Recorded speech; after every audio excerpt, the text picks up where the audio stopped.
তোমাদের এই পাহাড়িয়া অঞ্চলে কত না দুর্ঘটনা ঘটে, আমরা মাঝে মাঝে খবর পাই, ঠিক নেই? ওই এক যুবকের জবাই করলো, গোশতগুলো খুইলা খুইলা তারপরে নিয়ে গেল। ও যুবক রে, কয়দিন আর দুনিয়ায় বাজবা?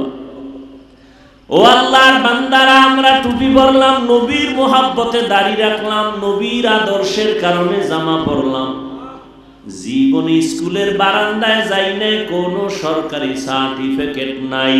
ও যুবকেরা, মাওলা জ্ঞান দিছে, একটু চিন্তা কর, আমাদের সার্টিফিকেট না থাকার কারণে বল আমরা না খাইয়া মরে গেছি, সম্মান কমেছে। মহামারী করোনা, স্কুল বন্ধ, কলেজ বন্ধ, চাকরি বন্ধ, ব্যবসা বন্ধ, সব বন্ধ, রেল বন্ধ, ট্রেন বন্ধ, বাস বন্ধ, ফ্যাক্টরি বন্ধ, সব বন্ধ। তাকাইয়া দেখ, আমার মাওলার কুদরত, একটা কোরআনের মাদ্রাসাও বন্ধ হয় না। তোমরা করোনায় মাস্ক লাগাইছো, ট্রিপল মাস্ক। ছেলে দুইটা শিক্ষিত কুলাঙ্গার। কি কুলাঙ্গার? শিক্ষিত কুলাঙ্গার।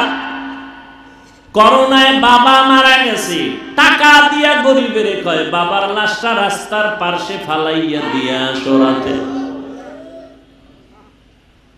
গরিবেরা লাশটা রাস্তার পাশে যখন ফালাইয়া গেল, ছেলেরা দরওয়াজা জানালা লক করে ঘুমায় গেল।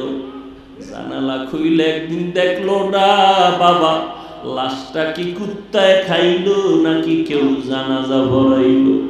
ও যুবকেরা, ইতিহাস ভুলিয়া যাইও না। আমার দেশের এই শত শত করোনার লাশ, আমার দেশের কিছু পুলিশ ভাইরা আর সিংহবাগ টুপিওয়ালা ওলামায়ে কেরাম এই লাশগুলো কাদের মধ্যে নিছে, গোসল করাইয়া, কাফন পরাইয়া, জানাজা পরাইয়া এগুলোরে কবরে দাফন করছে।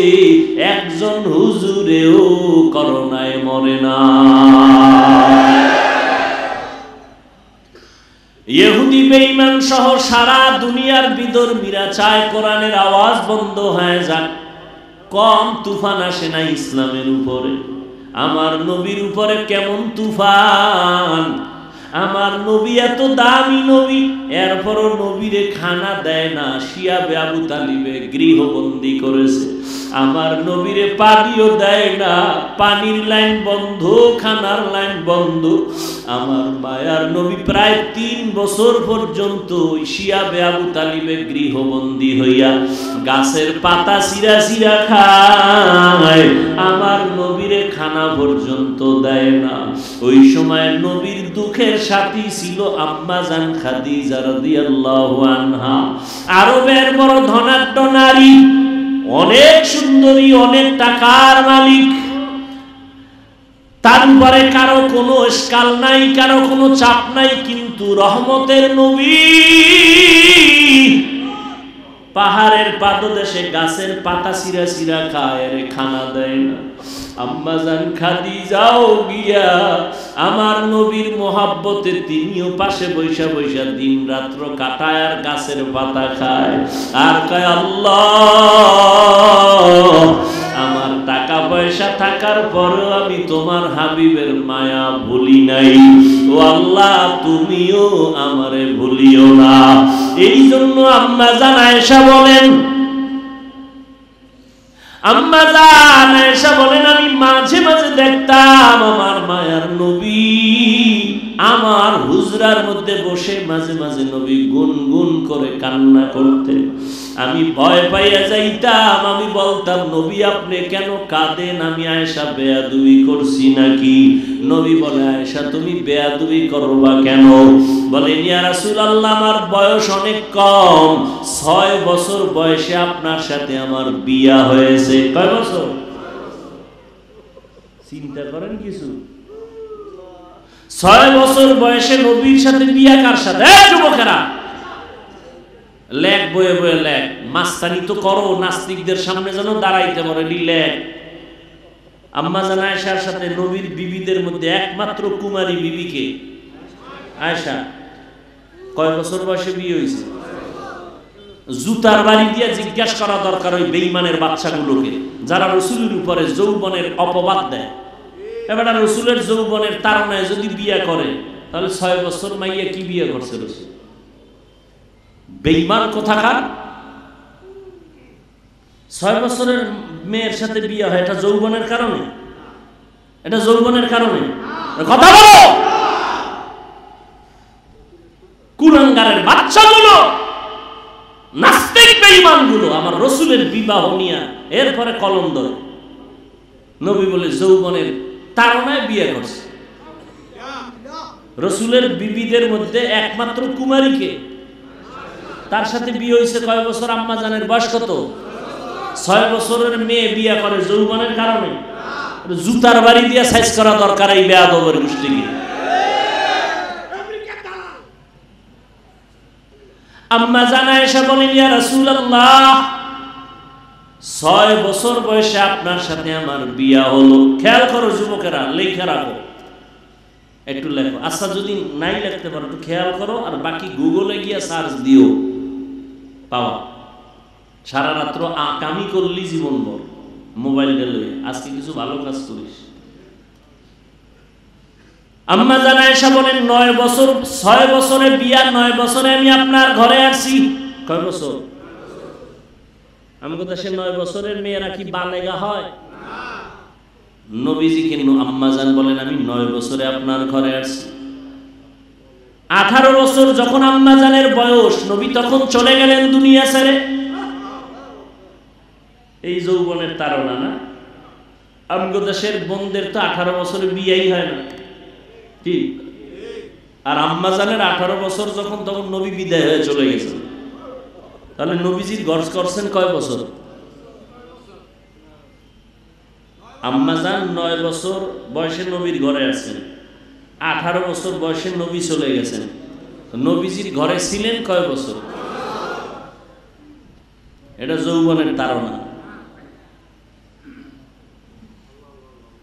আম্মা জান আয়েশা বলেন আমার বয়স কম, ভয় লাগে না জানি কোনো বেয়াদবিমূলক আচরণ হয়েছে, আপনি কাঁদেন। নবী বলেন না রে আয়েশা, এজন্য কাঁদি না। তো নবী কেন কাঁদেন? নবী বলেন আমার দুঃখের জিন্দেগি তুমি পাও নাই। আমার একটা কষ্টের জীবন ছিল, আমি মা বইলা কাউকে ডাক দিয়া পাই নাই, আব্বা বলে ডাক দিতে পারি নাই। আমার এই কষ্টের সময় আমার একজন আপন বন্ধু ছিল, আমার আপন বান্ধবী ছিল, আমার বিবি খাদিজা। ওই খাদিজার কথা যখন মনে পড়ে আমি চোখের পানি ধরে রাখতে পারি না রে আয়েশা।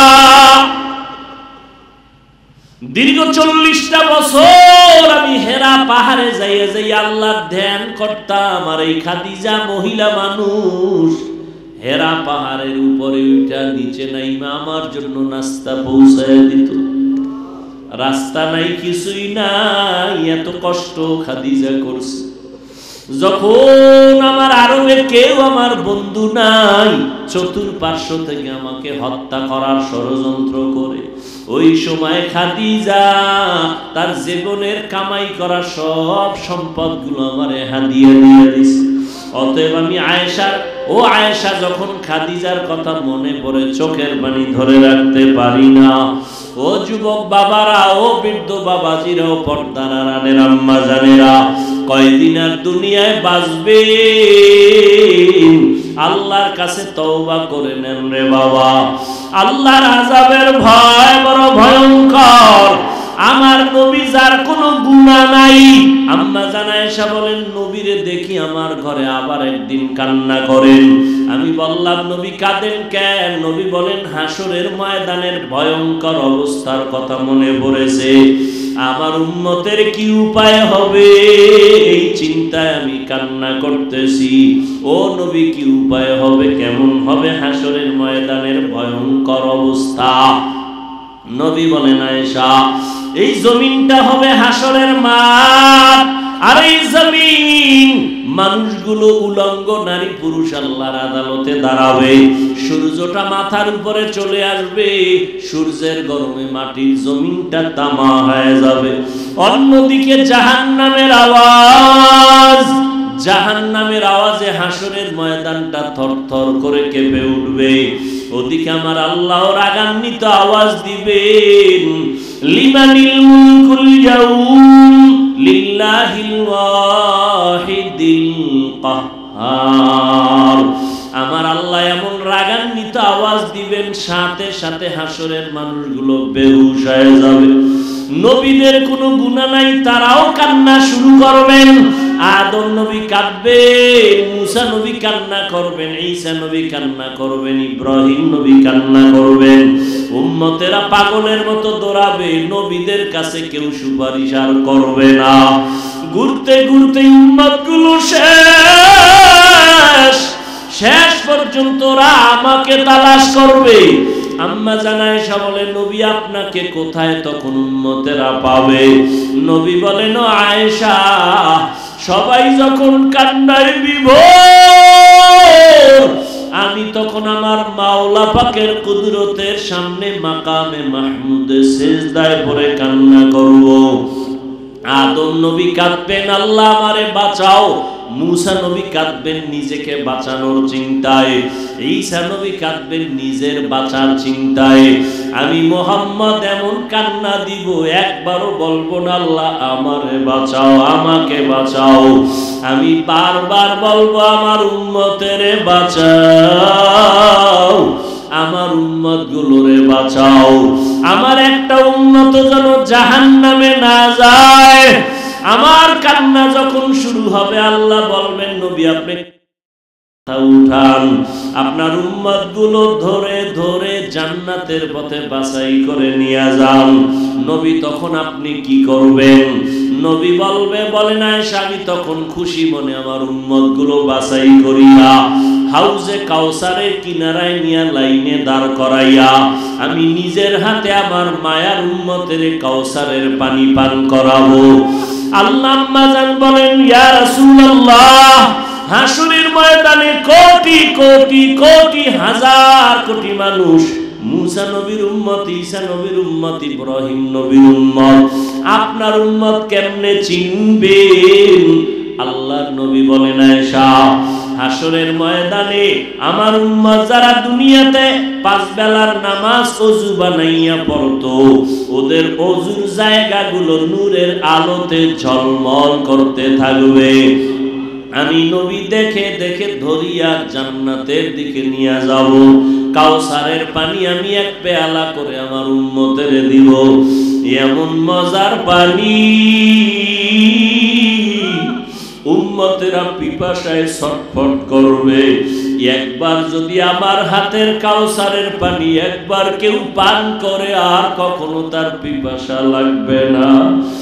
আর যারা গুনাহগার, এরাও চিল্লাইবে, পিপাসায় পানি দাও, পানি দাও। আল্লাহ বলবে, জাহান্নামের আগুনের গরম পানি দাও। গুনাহগারের যখন জাহান্নামের গরম পানি দেবে, চামড়াগুলো খসে খসে পড়ে যাবে। পেটের গলিত নারী বুড়ি পায়খানার রাস্তা দিয়া বের হয়ে যাবে। ও যুবক, আল্লাহর কোরআন কি মিথ্যা মনে করেছো? একটা মিথ্যা প্রমাণ যদি দিতে পারো, এখন দাড়ি কেটে ফেলবো আর নামাজ পড়বো না, আল্লাহর বিরুদ্ধে নেমে যাব। কিন্তু ১৫০০ বছর পর্যন্ত একটা ভুল কেউ কোরআনে বের করতে পারে নাই, আর কিয়ামতের আগে পারবেও না। ও আল্লাহর বান্দারা, একটু বিবেক দিয়া চিন্তা করো, আমার মাওলার কোরআন যদি সত্যই হয়, গুনাহ নিয়ে কবরে গেলে জাহান্নামের আযাব, এটাও কিন্তু কোরআনের বয়ান। নেক আমলওয়ালাদের জন্য জান্নাত শান্তির জায়গা, এটাও কোরআনের বয়ান। আল্লাহ যদি নবীরে ডাইরেক্ট বলতেন, নবী আপনাকে রহমত হিসেবে পাঠিয়ে দিয়েছি, খালাস। প্রথম বললেন আপনাকে পাঠাই নাই, এরপরে বলেন হ্যাঁ পাঠিয়েছি জগৎ সমূহের জন্য রহমত করে। ঘুরাইয়া বললেন কেন? ফা'লুল হাকিম লা ইয়াখলু আনিল হিকমা, হাকিমের কাজ হিকমত থেকে খালি না, জ্ঞানীদের কাজ জ্ঞান থেকে শূন্য না। আল্লাহ কেন বললেন নবী আপনাকে পাঠাই নাই? হ্যাঁ, পাঠিয়েছি জগৎ সমূহের জন্য রহমত করে। এর একমাত্র কারণ দুনিয়ার সমস্ত মানুষের জেহেনকে আল্লাহ পাক খালি করে দিলেন, নবীরে পাঠাই নাই। এই কথায় জেহেন খালি করে না, এবার নতুন করে কথাটা ঢুকাও, আমার নবীরে আমি শুধু রহমত হিসাবে পাঠাইলাম। তার মানে নবীর শুরু শেষ পুরাটাই রহমত। রহমত ছাড়া নবীর মধ্যে আর কিছুই। এই জন্য নবীর প্রথম কথা সব উম্মতরা জান্নাতে যাবে। আর আল্লাহর প্রথম কথা গরম। প্রথম কথা কি? ওয়াল আসর, আসরের শপথ। ইন্নাল ইনসানা লাফি, নিশ্চয়ই সমস্ত দুনিয়ার মানুষ জাহান্নামী। কার কথা? নরম না গরম? গরম। কিন্তু আল্লাহর মধ্যেও নরম আছে, ওটা পরে। ইল্লাল্লাযীনা আমানু, কিন্তু যারা ঈমান আনবে তারা জাহান্নামী না। আর আমার নবীর পুরাটাই রহমত। এজন্য নবীর প্রথম কথা কুল্লু উম্মতি ইয়াদখুলুনাল জান্নাহ, সব উম্মতগুলো জান্নাতে যাবে। সব উম্মত। আমরা গাঁজাখোরেরাও যেমনই কয় থাম, আমরা বেনামাজিরাও যেমনই কয় দাঁড়া। আমি রহমতের নবী, রহমতের কথা বলছি, কিন্তু আছে আমার কথায়ও ইল্লা মান আবা, যারা আমারে মানে না, আমার আদর্শ মতো চলে না, বিরোধিতা করে, তারা না। যারা আমার সুন্নতের বিরুদ্ধাচরণ করে, তারা না। কইমান যে আনছি কি উপায়? কয় ঠিক আছে, জান্নাতের দরজা খোলা, তবে কিছু জুতার বাড়ি আছে খাওয়ার পর। বেতের বাড়ি ছাড়া জান্নাত পাওয়া যাবে না। রহমতের নবীর জিন্দেগি পুরাটাই রহমত। বলে কেমন রহমত? আমার নবীর 63 বছর হায়াত। কয় বছর? এই কথাটা নতুন শুনছেন? আচ্ছা, নবীর যদি 63 বছর হায়াত হয়, তাহলে বোঝা গেল নবী একদিন দুনিয়াতে আইছেন। কথা হয় না? আওয়ার দিন থেকে তো একটা হিসাব হয়েছে না, দুনিয়ার শুরু থেকে হিসাব। তাহলে নবীর যে 63 বছরের হিসাবটা প্রথম দিন ধরছে কোন দিন থেকে? জন্মদিন না? এটারে বলে মিলাদুন নবী। কি নবী? তাহলে 63 বছরের শেষ সীমানায় যখন থামছে, বোঝা গেল ওখানে একটা স্টেশন আছে। আচ্ছা, স্টেশনটা হঠাৎ করে ব্রেক হয়ে গেল কেন? 63-তে গিয়ে থামলো কেন? বোঝা গেল নবী দুনিয়া থেকে ইন্তেকাল। কথা হয় না? তো যারা কয় নবী মরে নাই, বোঝা গেল তাহলে 63 বছর হায়াত নাই। নবীর হায়াত আজীবন, কিয়ামত পর্যন্ত নবীর হায়াত। 63 বছর কও কেন? 63 তো হইছে এই জন্য যে একদিন দুনিয়াতে জিন্দা অবস্থায় আসছেন, একদিন দুনিয়ার জমিন থেকে আল্লাহ রাসূলকে আল্লাহ মৃত্যু দিবেন, দিয়া কবরে রওজা মুবারকে নিছেন, আবার আল্লাহ রূহ রাসূলকে দিবেন, কবরে আল্লাহ পাক জিন্দা করে দিবেন। তাহলে দুনিয়ার হায়াত কত নবী? 63 বছর। বুঝেন কিছু? আচ্ছা, নবীর 63 বছর পরে ইন্তেকাল হইছে না? জানাজা হইছিল না? বলেন বলেন, না জানলে চুপ থাকবেন, জানলে বলবেন হ্যাঁ জানি। জানাজা হইছে না? হইছে। আপনাদের ধারণা কি জিন্দা মানুষের জানাজা? হ্যাঁ, পৃথিবীতে এমন কোন নজির আছে, কোন প্রমাণ আছে যে জিন্দা ব্যক্তির জানাজা হইছে? যার শরীর থেকে দেহ থেকে রূহ আলাদা, তখন সে মৃত। আল্লাহ কোরআনে বলেন ইন্নাকা মাইয়িতুন, ইন্নাকা মাইয়িত, ইন্না নিশ্চয়ই, কা হে রাসূল আপনি, মাইয়িত, মাইয়িত বলেনি, মাইয়িত কারে বলে? জিন্দা মানুষের। আল্লাহ কয় নবী আপনি মাইয়িত।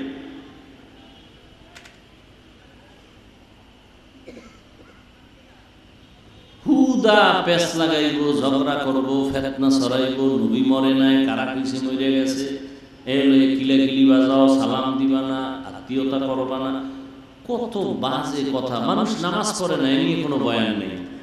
মানুষ রোজা রাখে নাই, যে রোজার মাস গেল, কত মুসলমান রোজা রাখে নাই, এরকম কোনো আশেক নাই। আবার একদল রোজা রাখছে ঠিকই, কিন্তু তারাবি পড়ে নাই, কি নাই? আবার একদল তারাবি পড়ছে ঠিক, পুরাটা পড়ে নাই, নাই? কেউ ভাই পড়লেন পুরাটা পড়লেন না কেন? ঘুমের ভিতরে হযরত ওমরের সাথে আমার ঝগড়া লাগছিল, এই জন্য পুরাটা পড়ি না, রাগ কইরা। কেন? কয় ওমর কইছে 20 রাকাতের আইন, এই জন্য আমি ওমরের মানি। তো কারে মানেন? কয় আমি মুহাম্মদের মানি, শেষ নবীরে মানি, ওমরের মানি না। নবীকে তোর মতো বেয়াদব জমিনে দ্বিতীয়টা আর কেউ হতে পারে না।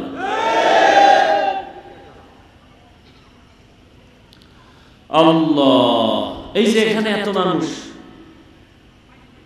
রাস্তায় যাইবেন আর কি কইবেন? অনেক লোক হয়েছে। কি হয়েছে? অনেক লোক ফজর পড়ে নাই, জোহর পড়ে নাই, আসর পড়ে নাই, মাগরিব পড়ে নাই, এশাও পড়ে নাই। কি হয়েছে? অনেক লোক। আবার মুনাজাতের পরে বিড়ি মুখে নিয়ে বাসায় যাবে, তো কি হয়েছে? অনেক লোক হওয়াতে কি লাভ? কি হইল? আবার এখানে এটা বেহেশতের বাগান, এটার দাম কত? নবীজি বলেন বসার সাথে সাথে সবার জীবনের সব গুনাহ মাফ। খুশি না? কিন্তু পাশে দেখেন গিয়া অনেক লোক আসছে ঠিকই, কিন্তু এই প্যান্ডেলে নেই। এরা কই? কোথায়? কেউ মহিলা প্যান্ডেল তাওয়াফ করে, আর কেউ দোকানপাটে আড্ডা দেয়। ঠিক আছে? ওই দোকানপাটে মহিলারা আসেনি, এই সত্য কথা বলেন, নাই? যুবক যুবতীরা নাই? খোলামেলা চেহারা দেখে না? এটা কবিরা গুনাহ না? তো এটা কি বেহেশতের বাগান? চিন্তা করেন কত কঠিন জমি। এই বেহেশতের বাগান বসার সাথে সাথে সব গুনাহ মাফ, আর ওটা হলো জাহান্নামের বাগান। চিন্তা করতে পারেন? ওখানে হইতেছে কবিরা গুনাহ, আর এখানে হইতেছে নেক আমল। ইমানের কত কঠিন পরীক্ষা। আচ্ছা, আপনারা 2-3 ঘন্টা বয়ান শুনবেন, চা পান সিগারেট না খাইলে মরবেন? হ্যাঁ? মার্কেট কেন? খাগড়াছড়ি দিঘিনালা দোকানপাট নাই? আচ্ছা দিয়েছেন, ঠিক আছে, কিছু মানুষ দূরের থেকে আসছে, একটু পানি পান করবে, চা খাবে, একটু বুট মুড়ি খাবে, একটু পেঁয়াজ খাবে, আচ্ছা মানলাম। মহিলারা যাবে কেন? তাদের কি আছে ওখানে? এখানে বেলুন আছে, বেলুন আর খেলনা আছে, আর কি কানের চুল অলংকার, নাকের অলংকার, কি স্মরণ ওখানে সব থার্ড ক্লাসের স্মৃতি। এগুলো কেন? মাহফিল কোরআনে খেলাধুলার খেলনার যন্ত্র কেন আনবে যে মহিলারা সেখানে যেতে হবে? এই গুনার দায়ভার কারা নিবে? এই গুনাহের দায়ভার কারা নিবে? বড় কঠিন, বড়ই কঠিন। বলছি আমি, এটা বলা মাত্রই যে কেউ মানবে অসম্ভব। কিয়ামত কায়েম হয়ে যাবে, এই ভ্যান্ডেল বন্ধ হতে পারে, ওটা বন্ধ করা সম্ভব কারো দ্বারাই সম্ভব না। তাহলে ওয়াজ বন্ধ। বলার কাম বলছি, কিন্তু এটা বাস্তবায়ন কিয়ামতের আগে হবে কিনা আল্লাহ ভালো। তবে এক জায়গায় বাস্তবায়ন হচ্ছে আমার জানা, এক জায়গায় এগুলো বাস্তবায়ন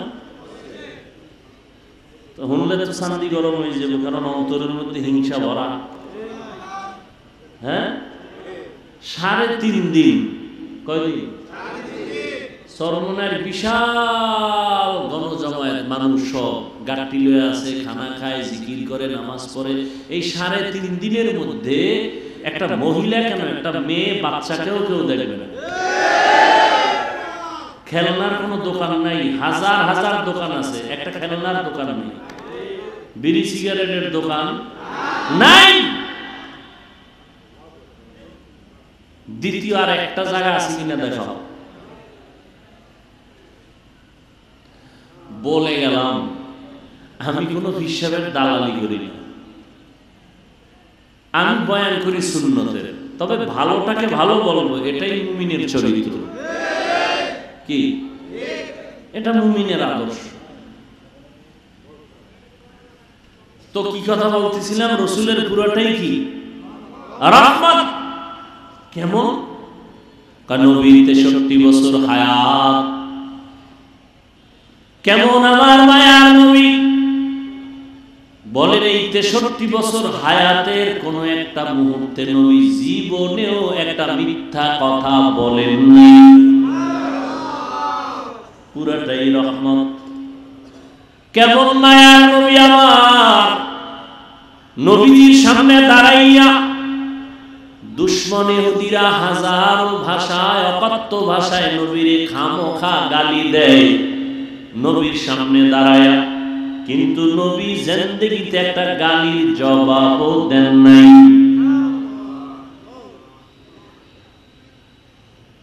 আর কঠিন কথা, কেমন মায়ার নবী আমার!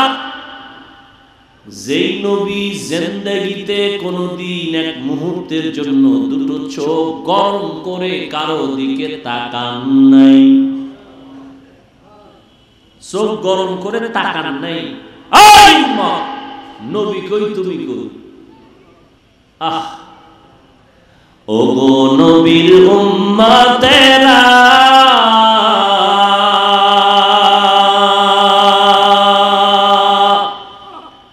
হয়ে আজি দিশাহারা,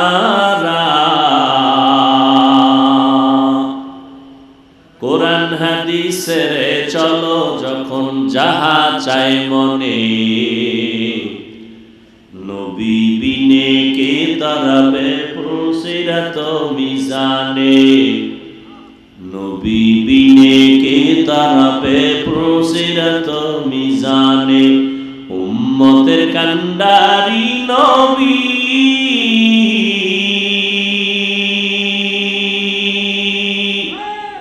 কাঁদছেন উম্মতের লাগি, এখনো কাঁদেন নবীজি শুয়ে মদিনার পানে, নবী বিনে কে দাঁড়াবে পুরসিরাত মিজানে, নবী বিনে কে দাঁড়াবে পুরসিরাত মিজানে। কেমন মায়ার নবী পেয়েছেন যুবক, চিনলি না, কপাল বড় খারাপ। তুমিও নবীর উম্মত, আমিও নবীর উম্মত। তোমার আল্লাহ আমার আল্লাহ দুই, তোমার নবী আমার নবী। ও যুবক, তোমার কাবা আমার কাবা, তোমার কোরআন আমার কোরআন, তোমার ধর্ম আমার ধর্ম, তোমার কালেমা আমার কালেমা, তোমার নবী আমার নবী এক। তুমিও যেই নবী মানো আমিও সেই নবী মানি, তুমিও যে আল্লাহ মানো ওই আল্লাহকে আমিও মানি। কিন্তু তোমার আজকে বয়ান করব কেন? বয়ান তো বিধর্মীরে করা দরকার। তুমি তো কোরআন মানো, হাদিস মানো, আল্লাহ মানো, কিয়ামত মানো, কাবা মানো, কালেমা মানো, ধর্ম মানো, সব তুমি স্বীকার করো। তোমাকে বয়ান করব কেন?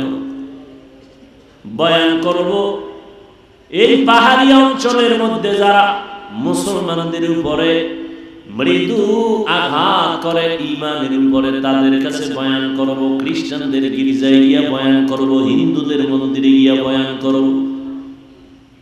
ওখানে যাওয়ার সময় নাই। 12 মাস কুত্তার মতো তোমার পেছনে দৌড়ায় আলেম ওলামারা, তাবলীগওয়ালারা দৌড়ায়, পীর সাহেবরা দৌড়ায় 12 মাস। কুত্তাও এমন দৌড়ায় না আমরা যেই পরিমাণ দৌড়াই। এরে যুবক, তুমিও যেই নবীর উম্মত, আমিও সেই নবীর উম্মত। তোমার ইসলাম আমার ইসলাম, তোমার কালেমা আমার কালেমা এক। অথচ আমি টুপি না দিলে লজ্জা পাই, তুমি টুপি মাথায় দিতে লজ্জা পাও। তুমি কত ভিআইপি মুসলমান। আমি দাড়ি কাটতে লজ্জা পাই, তুমি দাড়ি রাখতে লজ্জা পাও। আমি মসজিদে না ঢুকলে লজ্জা লাগে, তোমার মসজিদে ঢুকতে গেলে লজ্জা লাগে। তুমি কেমন মুসলমান? হাসিয়া হাসিয়া কথা উড়াইয়া দিস না, মরার আগে টের পাবি কত ধানে কত চাল। এরে যুবক, আমি তোমাকে এই কথা বলবো না, তোমার ভয় নাই। আমি তোমাকে বলবো না আসো স্কুল কলেজ বাদ দিয়া মাদ্রাসায় আসো, টুপি বড় হুজুর হও, পাগড়ি লাগাও, একবারও বলবো না, বলবো না, বলবো না। তোমার কোনো ভয় নাই, বরং আমি তোমাকে সাহস দিয়া যাই। তুমি স্কুলে পড়ো আলহামদুলিল্লাহ, কলেজে পড়ো আলহামদুলিল্লাহ, চাকরি করো আলহামদুলিল্লাহ, ব্যবসা করো আলহামদুলিল্লাহ, তুমি ডাক্তার হও আলহামদুলিল্লাহ, তুমি ইঞ্জিনিয়ার হও আলহামদুলিল্লাহ, তুমি একজন প্রফেসর হও আলহামদুলিল্লাহ। দোয়া করি, তবে আমার দাবি একটা, ডাক্তার হও, ইঞ্জিনিয়ার হও, প্রফেসর হও, তবে বেয়াদব হইও না। তোমার আচরণে যেন কোনোদিন কোনো আলেম কষ্ট না পায়, তোমার ব্যবহারে কোনোদিন যেন তোমার কলিজার মা বাবা কষ্ট না পায়, তোমার ব্যবহারে যেন কোনোদিন কোনো মুরব্বীরা কষ্ট না পায়। তুমি ডাক্তার হও, সম্মানের ডাক্তার হও, তুমি ইঞ্জিনিয়ার হও, তুমি সর্বোচ্চ সম্মানের চেয়ারে বসো, মানুষ দোয়া করবে। ও যুবক, আল্লাহ বিবেক দিছে, একটু চিন্তা করে জবাব দাও। জীবনে কোরআনের মাদ্রাসায় কোনোদিনও যায় না এমন যুবক স্কুলে পড়ে, কলেজে পড়ে, চাকরি করে, ব্যবসা করে, কাজ করে, রাস্তায় গাড়ি চালায়, RAB, army, police, BDR, professor, engineer, doctor, এরপরে এমপি, মন্ত্রী, chairman, member, OC, DC, SP. সত্য কথাটা স্বীকার করো, ওই লাইনে থাকিয়াও কি 5 বেলার নামাজ পড়নেওয়ালা আসেনি? বাস আমাকে হুজুর লাগবে না, তোর জুতার বাড়ি দিতে তোর জাতি ভাই যথেষ্ট। কিয়ামতের ময়দানে আল্লাহ বলবে, এই বেঈমান, তোর লাইনে থাইকা র‍্যাব নামাজ পড়লো, তুই কেন পারলি না? ইঞ্জিনিয়ার নামাজ পড়লো, তুই কেন পারলি না? তোর মতো যুবক রাস্তায় গাড়ি চালায়, ড্রাইভারি করে, নামাজ পড়লো, তুই কেন পারলি না? তোর মতো যুবক নদীর মধ্যে মাছ ধরে, নামাজ পড়ে, তুমি কেন পারো না? তোমার মতো যুবক স্কুল কলেজ ভার্সিটিতে লেখাপড়া করে, নামাজ পড়ে, তুমি কেন পারো না? আমাকে হুজুর টুজুর লাগবে না, তোমারে ধরার জন্য তোমার পাশের মানুষটাই যথেষ্ট। ওয়ামা আরসালনাকা ইল্লা রাহমাতাল লিল আলামিন। আলামিনের তরজমা অনেকে করে উভয় জগতের জন্য নবী রহমত, আমি তরজমা করছি জগৎ সমূহের জন্য রহমত। উভয় জগতের তরজমা যদি করে তখন অর্থ দাঁড়ায় দুনিয়ার জগতের জন্য, পরকালের জগতের জন্য নবী রহমত। আসলে জগৎ তো উভয় না, জগৎ তো অনেক। রূহের একটা জগৎ আলাদা, মায়ের গর্ভের একটা জগৎ আলাদা, দুনিয়ার জগৎ আলাদা, কবরের একটা জগৎ আলাদা, হাসরের ময়দানের এক জগৎ আলাদা, জান্নাত ও জাহান্নামের জগৎ আলাদা। এজন্য তরজমাটা করলাম উভয় জগৎ না, জগৎ সমূহের জন্য নবী রহমত, রূহের জগতের জন্য নবী রহমত, মায়ের গর্ভের জগতের জন্য নবী রহমত, দুনিয়ার জগতের জন্য নবী রহমত, কবর জগতের জন্য নবী আলাদা রহমত, হাসরের ময়দানের জগতের জন্য নবী আলাদা রহমত, জান্নাত ও জাহান্নামের ক্ষেত্রে নবী আলাদা রহমত। আচ্ছা, জান্নাতের বেলায় নবী রহমত হইলই না, বিবেক বুঝে আসে হালকা, জাহান্নামের জন্য নবী রহমত, এটা আবার কি কথা? প্রশ্ন আছে না নাই?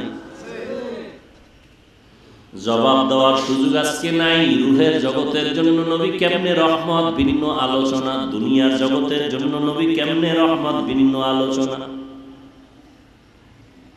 কবর জগতের জন্য নবী কেমন রহমত, ভিন্ন আলোচনা। হাসরের ময়দানের জন্য কেমন নবী রহমত, ভিন্ন আলোচনা। জান্নাতের জন্য জাহান্নামের জগতে নবী কেমন রহমত, ভিন্ন আলোচনা। আমি শুধুমাত্র অল্প টাইম দুনিয়ার জগতে নবী কেমন রহমতে নিয়ে দু চারটা কথা বলে মোনাজাত দিব। এবার আসেন দুনিয়ার জগতের জন্য নবী কেমন রহমত। দুনিয়ার জগতের জন্য শুধু নবী এভারেজ এক কথায় রহমত বললাম, কিন্তু এখানেও পাট পাট আলাদা আছে। বলে কেমন আলাদা? নবী যেমন মানুষের জন্য রহমত, নবী তেমন পশুর জন্য রহমত। নবী যেমন পুরুষের জন্য রহমত, নারীদের জন্য নবী আলাদা রহমত। নবী মুমিনের জন্য যেমন রহমত, বেঈমানের জন্য আবার নবী রহমত। রহমতের নবী যেমন জঙ্গলের প্রাণীদের জন্য রহমত, পানির মধ্যে প্রাণীদের জন্য নবী আলাদা রহমত। নবী সূর্যের জন্য রহমত, চাঁদের জন্য রহমত। রহমতের নবী মাছের জন্য যেমন রহমত, এই গাছের জন্য নবী রহমত। বুঝেন না, এই জন্য মাস্তানি করেন না, খবরদার। আপনি পারেন না এর মানে এটা না যেটা নাই। আপনি পারেন না এটা আপনার জানার দুর্বলতা আছে। নাই নেই বলবেন না, এটা নাই সেটা নাই। শেষে দেখবেন আপনিও নেই, নাই নেই বলবেন না। অনেকে থাকতেও আমার টাকা নাই, আমি ফকিরিনীর বাচ্চা, টাকা নাই। তা আল্লাহ তোরে যা দিছি তুই আলহামদুলিল্লাহ কবি না। নাই যখন কইছ দেখ একটা নাই এর পরিণামটা কেমন। আল্লাহ নাই বানায় দিছে।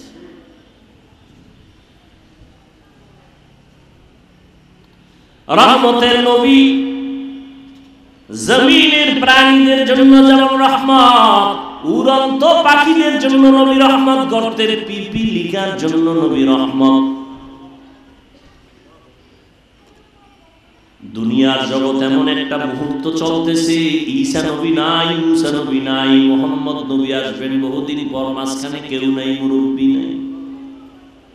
গোটা দুনিয়ার মানুষগুলো চূড়ান্ত খারাপ হয়ে গেল। সামাজিকতা বলতে কিছু নাই, মানবতা বলতে কিছু নাই, সব পশুত্বের চরিত্রে চলে গেল। এর মধ্যে যত খারাপ যত খারাপ যত খারাপের মধ্যে সব থেকে পৃথিবীর ইতিহাসে চূড়ান্ত খারাপ হলো মক্কার মানুষগুলো। এরা এত খারাপ কেন? বলে এই মক্কা নগরীতে একটা সুন্দর আল্লাহ ঘর বানাইছেন, বাইতুল্লাহ।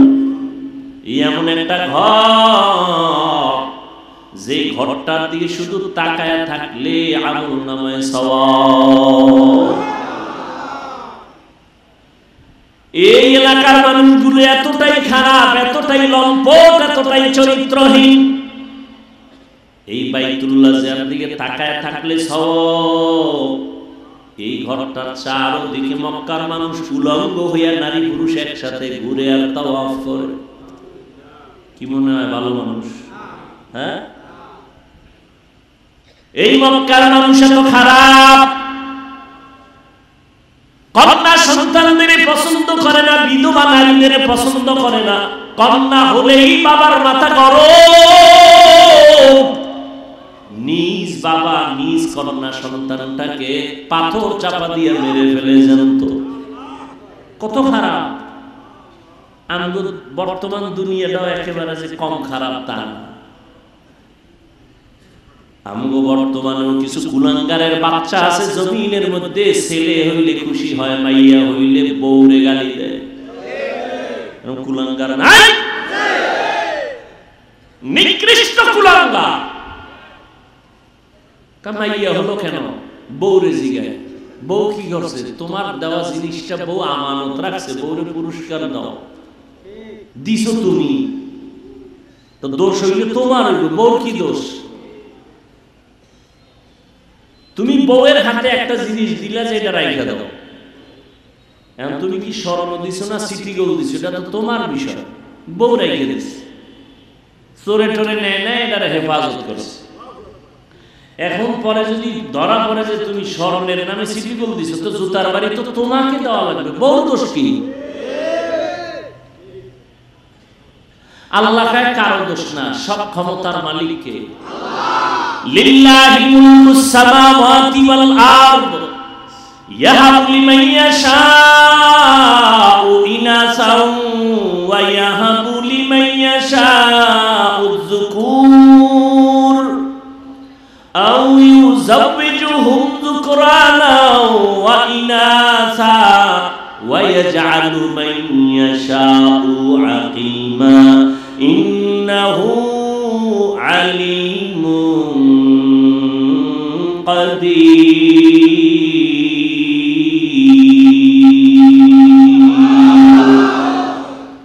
আল্লাহ বলেন আসমান জমিনের ক্ষমতা আমার হাতে, আমি তার মালিক। আমি কাউকে চাইলে ছেলে দেই, কাউকে মেয়ে দেই, কাউকে দুটোটা দেই, কাউকে কোনোটাই। ক্ষমতা কাদের কুদরত দারি আন্তা রব্বি আন্তা হাসবি জুল জালাল তুহি কাদের জলিলুল্লাহ জাহাদার বহর হালে তুহি মেরা নেগাহদার।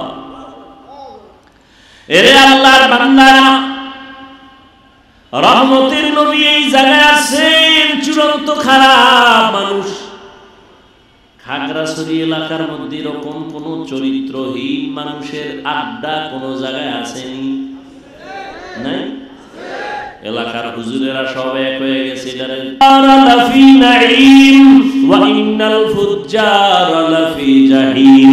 নেক আমলওয়ালার জন্য শান্তির জান্নাত, গুনাহ যারা করবে তাদের জন্য জাহান্নাম। ও যুবক বাবারা, বৃদ্ধ বাবাজিরা, পর্দার আড়ালের মা বোনেরা, আমরা যারা নবীর তরিকা মানিয়া চলি, কই আমাদের সম্মান কমে নাই? না খাইয়া মরি নাই। আল্লাহর শুকর, দুনিয়ার সব লাইনের মানুষ আমাদের মহব্বত করে, সম্মান করে। ও যুবক বাবা, তুমি ডাক্তার হও, ইঞ্জিনিয়ার হও, যাই হও না কেন, নামাজ ছাড়িও না, মা বাবার সাথে বেয়াদবি করিও না। দুনিয়ার গরম সহ্য করা যায় না, গুনাহ নিয়ে গেলে জাহান্নামের গরম কেমনে সহ্য করবা? এখনো সময় আছে, তওবা করে নাও। মনে মনে আমার মালিকের ডাকো, হে মালিক, এই ময়দানে গুনাহগার কেউ নাই, মনের বুঝাও রে মন। আমার মতো যুবক যদি স্কুল কলেজে পড়িয়া নামাজ পড়ে, আমি কেন পারবো না? চাকরি করে, আমি কেন পারবো না? র‍্যাব, আর্মি, পুলিশ, বিডিআর জনপ্রতিনিধির দায়িত্বে থাকিয়াও যদি নামাজ পড়ে, আমি কেন পারি না? আল্লাহ বুঝি বেজার হয়ে গেল, মা বাবার অভিশাপ লাগলো। এখনো সময় আছে, তওবা করে নাও। হায়াতের মালিক আল্লাহ, ইজ্জতের মালিক আল্লাহ, রিজিকের মালিক আল্লাহ। ওই আল্লাহর গোলামি ছাড়বা না। জীবনে যত নামাজ ছাড়লা, বেপরদায় চললা, দাড়ি কাটলা, এখন থেকে তওবা করে নাও। মা বাবার দোয়া নিয়া চলবা, উলামায়ে কেরামের পরামর্শ নিয়া, নবীজির সুন্নাত অনুযায়ী চলবা। যেই জায়গায় থাকো, যেই লাইনে থাকো, নামাজ ছাড়বা না, দাড়ি কাটবা না, বেপরদায় চলবা না। তওবা করার মতো যদি অন্তর তৈরি হয়, মুনাফিকি না থাকে, খাঁটি তওবার নিয়তে দুটো হাত আল্লাহকে দেখাইয়া দাও। আয় আল্লাহ, হাতগুলো কবুল করে নেন, তওবা কবুল করে নেন। আয় আল্লাহ, তওবার উপরে মজবুত হইয়া চলার তৌফিক দান করেন, আমিন।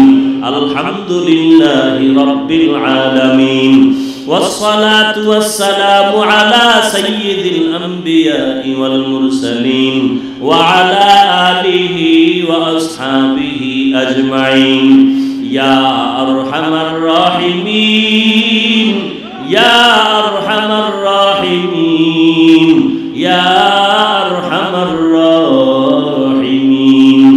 رب ارحمهما كما ربياني صغيرا. اللهم إنك عفو كريم تحب العفو فاعف عنا. اللهم إنا نسألك رضاك والجنة ونعوذ بك من سخطك والنار اللهم إنا نعوذ بك من البرص والجنون والجذام وسيء الأسقام ও দয়ার মালিক গুনাহের বোঝা নিয়ে আপনার দরওয়াজায় হাজির কত উলামায়ে কেরাম কত মুরব্বি হাজী সাহেব কত ব্যবসায়ী কত চাকরিজীবী কত ছাত্র কত যুবক পর্দার আড়ালে কত মা বোনেরা আয় আল্লাহ আমরা সবাই গুনাহগার জাহান্নামের আসামি শয়তানের ধোঁকায় পড়ে কত গুনাহ করলাম কত নামাজ ছাড়লাম বেপরদায় চললাম আয় আল্লাহ আজকে তওবার নিয়তে হাত তুলেছি আর নামাজ ছাড়বো না বেপরদায় চলবো না নবীর তরিকার বাহিরে চলবো না আয় আল্লাহ আমাদের তওবা কবুল করে নেন আয় আল্লাহ জীবনের গুনাহ মাফ করে দেন আয় আল্লাহ আমাদের সবাইকে দ্বীনের খাদেম বানায় দেন মাহফিল